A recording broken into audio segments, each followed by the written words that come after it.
Hello भाई, कचरा है, आपने कभी देखा है?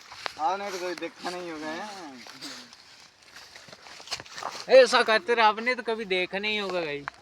ये देखो ऐसा कचरा, बहुत मीठे मीठे कचरा है। यहाँ से राजस्थान में कचरों की चटनी बहुत जबरदस्त बनती है। बढ़िया मीठा लंबा गोल कचरे है, छोटे बीज का। इसकी चटनी है ना, बहुत स्वादिष्ट लगती है। और यार थन पेंकू मारेंगे जब खाएंगे।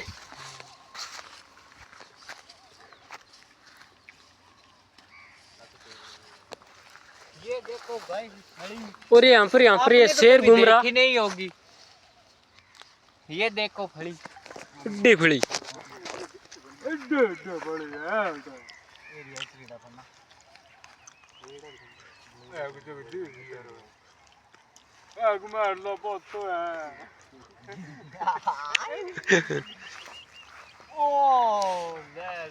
और ये माऊ है यहाँ पर। ये नारंगिया बनता है।